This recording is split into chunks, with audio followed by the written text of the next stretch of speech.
I can sometimes look at a single blood test and tell someone that 30 years from now, they're at higher risk of needing open heart surgery to replace a heart valve, and that today, there's no drug I can give them to stop it. That's not a scare tactic. It's one of the most under-tested numbers in cardiology. It's written into your DNA, and most of the people who have it have no idea. I'm Dr. Mike McDonald. I'm a practicing consultant cardiologist in Singapore, and this particle is called lipoprotein a. About 1 in 5 people carry it at a level that matters, and if heart disease runs in your family, this is the one test you should have. So in the next 20 minutes, I'll tell you what lipoprotein a is, why for many people it matters more than their LDL, and what to do if yours is high. I'll also go over the new drugs that are in trials that could change how we treat it. So let's start with what it actually is, because the name is pretty confusing. Lp(a) stands for lipoprotein a. The little a is lowercase and in brackets. And basically it's a normal LDL cholesterol particle with one extra protein stuck to it. That extra protein is called apo(a). The apo(a) is bolted onto the side of the LDL particle via a bond to the apo(b), and that's the structural protein that holds every LDL particle together. So in plain terms, you take a normal LDL particle and stick another protein on the side of it, and you've got lipoprotein a or Lpa. Now, if you look at the chart here, the apo(a) protein is what makes Lpa different from an LDL particle, and it behaves differently. First one, it's more atherogenic. Basically, that apo(a) tail makes the particle more likely to get into the artery wall and cause an inflammatory response that creates plaque. It's very pro-inflammatory. It carries these things called oxidized phospholipids, and these actually promote inflammation in the artery wall. So in summary, it's basically an LDL particle with an extra protein, and that makes it more inflammatory and more aggressive at forming plaque. Now here's the important bit. It's not driven by your lifestyle. Your Lpa is determined genetically, and roughly 80 to 90% of your level in your blood is kind of pre-programmed from your parents. You inherit 2 copies of the Lpa gene, one from each parent. So basically you're stuck with what you inherited. By the age of 2, your Lpa level is essentially set for life. It doesn't move much with diet, exercise, weight loss, any other lifestyle change. And people with high Lp(a) often have a parent or a sibling who've had a heart attack in their 40s or 50s. Now, it's actually pretty common. About 20% of adults globally have high levels, and we denote that as kind of 50 milligrams per deciliter or 125 nanomoles per liter and above. And that's the threshold that most labs and guidelines use as elevated. And that's 1.5 billion people worldwide. There is variance with regards to ancestry, and if you look at different populations, people have different levels. People of African ancestry tend to have higher Lpa levels on average. South Asian populations also skew higher, and East Asian populations tend to be lower.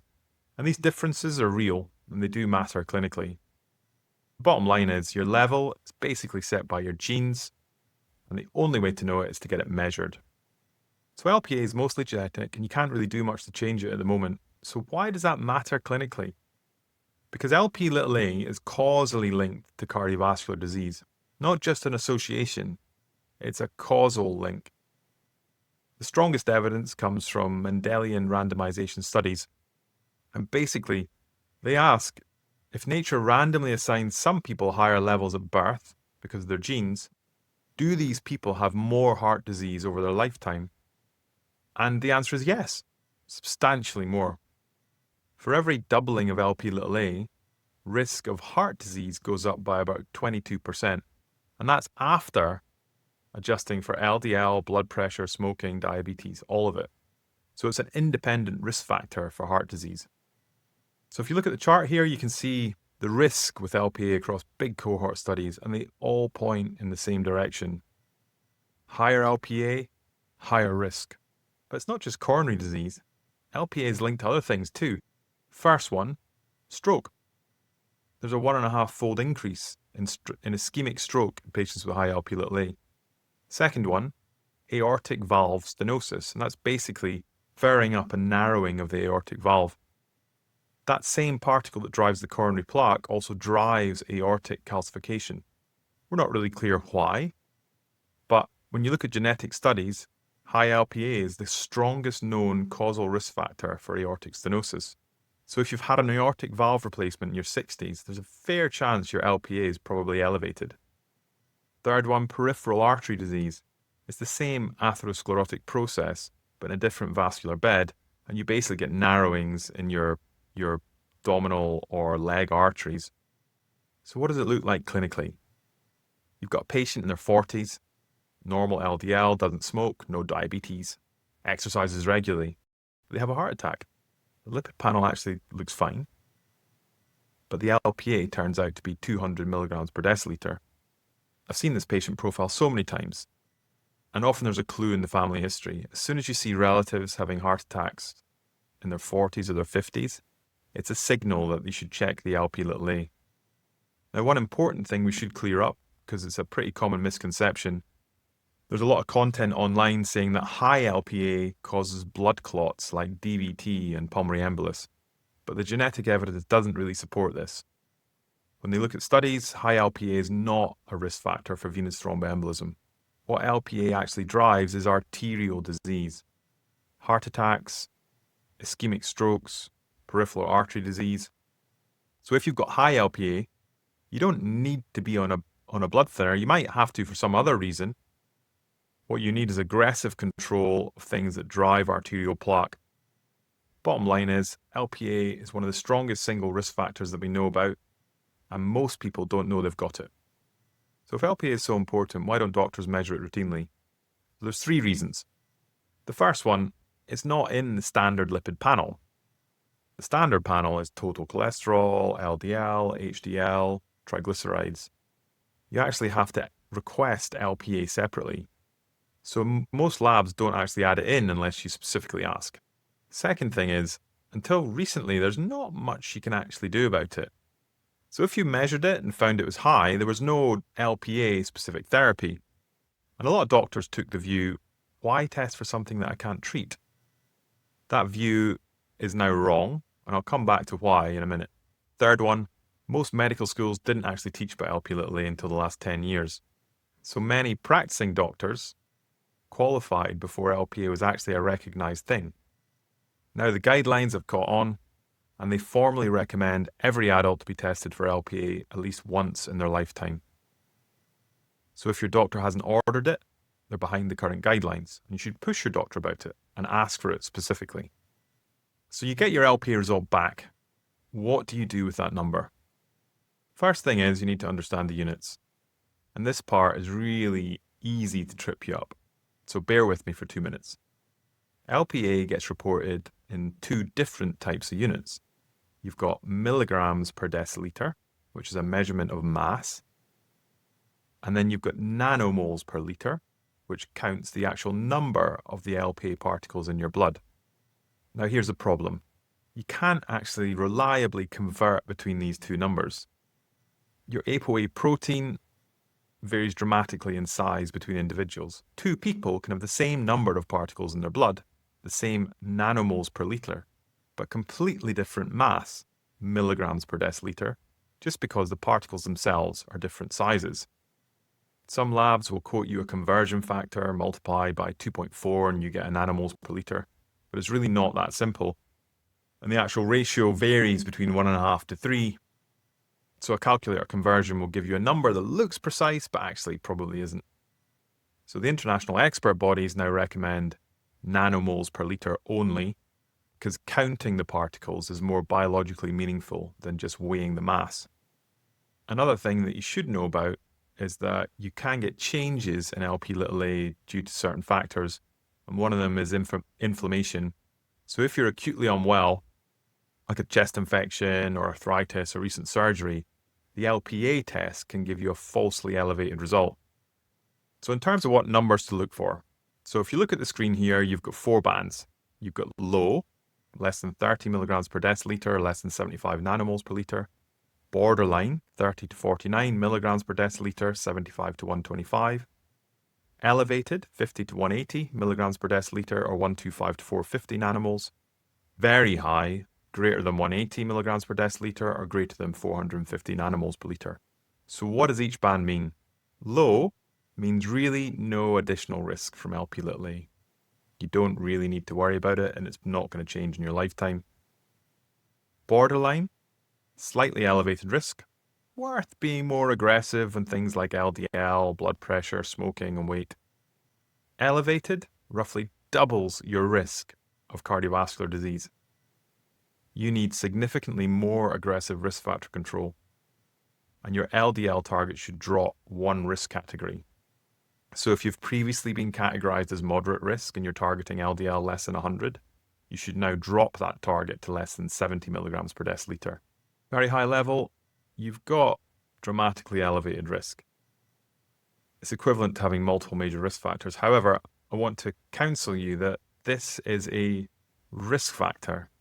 It amplifies your baseline risk, and it doesn't mean you're going to have a heart attack or a stroke. So don't worry too much about it. Just take action if you've got other risk factors that you can control. So the bottom line is know your number, know your threshold, and match your treatment intensity to the result. So what do you actually do if it's high? And this is the important part for most people. Honest answer, in 2026, we can't actually lower your Lp(a) with an approved medication that we know reduces cardiovascular events. And I'll say that again because it's probably the most important thing. There is no approved drug to lower Lp(a). So how do you treat it? Now, before I run through the options, there's one thing that you should note.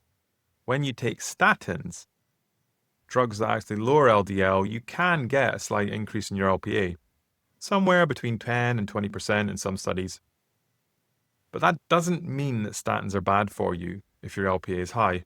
The LDL lowering benefit massively outweighs that small Lp(a) rise, and the net benefit on things like reduction in heart attacks and strokes is strongly positive. So do not stop your statin just because your Lp(a) goes up a little bit. Now, a few drugs do lower Lp(a), but we don't recommend using these drugs to treat your Lp(a), as mainly the effect is modest, and there's no evidence yet that lowering Lp(a) prevents disease. The first one is niacin. It lowers Lp(a) by about 20 to 30%, but niacin failed to reduce heart disease and stroke when added to statins in the AIM-HIGH and the HPS-2 THRIVE trials. So we no longer use this drug routinely, and it often has pretty intolerable side effects. Second one, PCSK9 inhibitors.